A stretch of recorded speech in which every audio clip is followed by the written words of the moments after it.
Hey, it's Rebecca Smith from the KBIA newsroom in Columbia, and it's time for Missouri Health Talks, a project where we listen in on Missourians' conversations about access to health care. This week we hear from Derek Landes and Cale Mitchell with Spectrum Healthcare here in Columbia. Derek is a prevention educator and health services coordinator, and Cale is the executive director. They spoke about a new antibiotic-resistant sexually transmitted infection, or STI, which has not been found in Missouri, but has been seen in some other areas around the U.S. And they also spoke about how people can keep themselves safe. Here's Cale. There are cases in other parts of the United States where they're starting to see this epidemic of antibiotic-resistant gonorrhea strains. Unfortunately, that is terminal. So individuals who end up with that resistant strain die. Essentially, you become septic. Your system becomes so overpopulated with the bacteria that your body can't function any longer. So you just fill up with bacteria and your body can't cope. And that's one that people are really freaking out about right now. Like you said, we're not seeing it here specifically.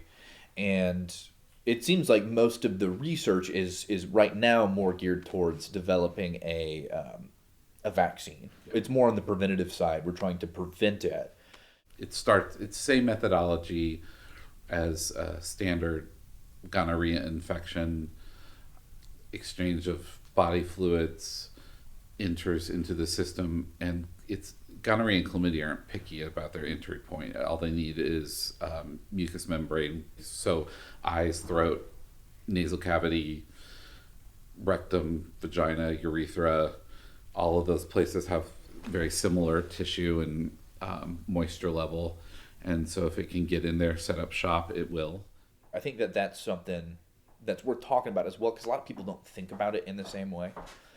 At this point, most people we communicate with and work with, whether they do it or not, understand that they should use some preventative or barrier method for penetrative sex. Most people understand that, at least. But very few people think about that with oral sex. And that's most people could tell you where to find the condoms in Walmart.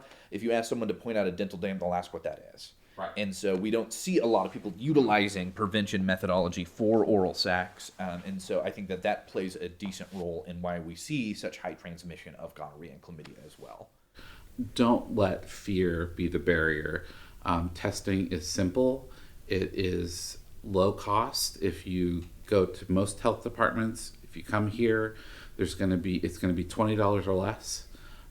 Here, we're not going to force you to pay. So if you just really have inability to pay, we're going to work that out.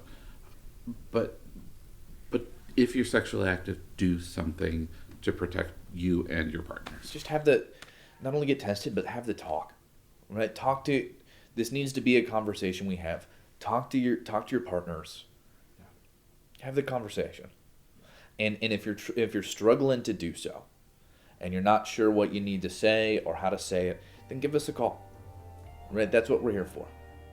That was Cale Mitchell and Derek Landes with Spectrum Healthcare, speaking about the importance of condoms and other prevention methods as new sexually transmitted infections, or STIs, develop.